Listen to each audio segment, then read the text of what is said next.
Hey guys, welcome back to the channel. 2023 turned out to be the year of the camera upgrade for me.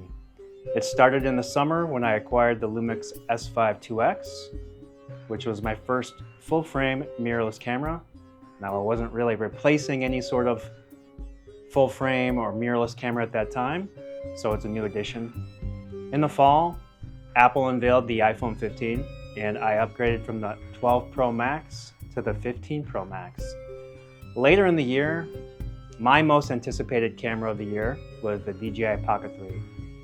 For viewers that have seen my channel before, I have made a couple videos predicting of what I hope the Pocket 3 would be, and I pretty much nailed it with the 1-inch sensor, a larger rotating screen, and the integrated DJI Mic compatibility with the new Mic 2. Since I was going to be upgrading the Pocket 3 at that time as well, I also decided to upgrade from the original Osmo Action cameras I had to the Osmo Action 4. So that's the slew of upgrades for me for the year. Let's talk about which upgrades were the best and which upgrades were maybe not so good. First, I'm going to exclude the S5IIX because there's just not a camera that I had in my arsenal that this is actually replacing. It's a new, welcome, high horsepower edition, if you will. So let's start with the less best or worst upgrade. And I'd have to say that belongs to the iPhone. During their keynote, everything looked great. The polish of their marketing presentation was superb, of course, as Apple always does. But I found the actual output of the videos and pictures to be pretty damn similar to the iPhone 12 Pro Max. And after kind of learning more about the camera in the iPhone 15 series from other camera professionals on YouTube that know this stuff much better than me, they seem to confirm my sense and somewhat disappointment in the iPhone 15 Pro Max's camera system. The one upgrade that I do enjoy, that I personally use quite a bit, is the macro compatibility, and that actually came out on the iPhone 13. But I do print a lot of small parts, like to take up-close macro pictures with them.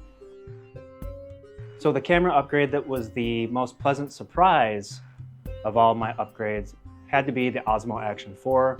I wasn't really expecting a big jump from the original Osmo Action to the 4. However, the 4 does have an improved angle of view and, of course, a much larger sensor. And I recently used it and put it through its paces on an excursion in the Dominican Republic. And we drove side by sides. It got dirty, dusty, knocked around. We were jumping in waterfalls, and the camera performed fantastically. The video quality was superb, and I even thought that the sound from the microphone was pretty decent, considering the fact that it was getting wet off and on throughout the excursion. So that leaves the Pocket 3, and the Pocket 3, I would say, was my best upgrade of the year and the camera of the year for 2023. The larger sensor, the rotating screen, and the DJI Mic compatibility in a better integrated sort of setup. This thing is superb and fantastic. And it sort of, for me at least, feels kind of a role in between the big, heavy, full-frame camera and this guy. It sits much more nicely in between. It further sort of differentiates itself from a phone camera just due to the much larger sensor size, of this versus this. The multi-axis stabilization in the gimbal is fantastic, so that you have nice, smooth optical, mechanically smooth footage. I'm also recording all this stuff on the new DJI Mic 2, so that, I guess, is another upgrade I did in 2023. I really haven't used the new mic system enough to really see if it's a substantial upgrade over the original mic. So we'll jump into the use cases for me for each camera. So as I already mentioned, Osmo Action 4 for me is somewhat niche-y, whatever the word is. If I know I'm gonna get this thing wet, or dusty, or dirty, or muddy, or if it's gonna get dropped or banged around, I'm using this. In all other scenarios, I'm gonna be using one of these two guys. Now, I mentioned that sort of already that this kind of fits really nicely between the big heavy camera and the pocket camera. One thing where this falls down for me personally is when I'm taking 4K 60 videos, if it's anything longer than a minute or two, man, the file sizes get ginormous on this thing. And I hate having to, plug the phone in to pull them off just to kind of save space on the phone.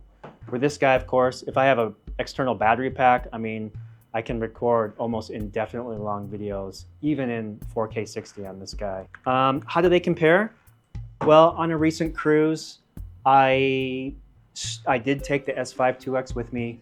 I stripped all of the extra crap off of the cage so that it was as compact and svelte as possible. And I jerry-rigged a setup in which I could mount both the Pocket 3 and the iPhone 15 Pro Max to it to try to at least get a similar framed image so that you could kind of look at the same moving scene in the video for each one and just sort of see how they stack up relative to each other.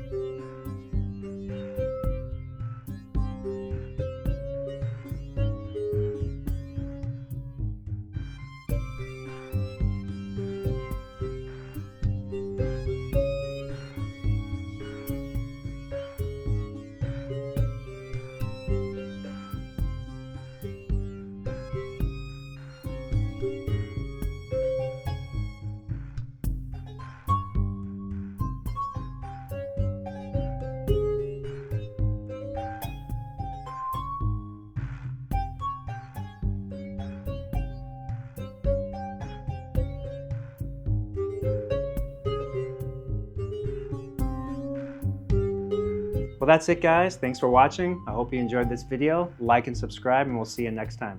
Peace out.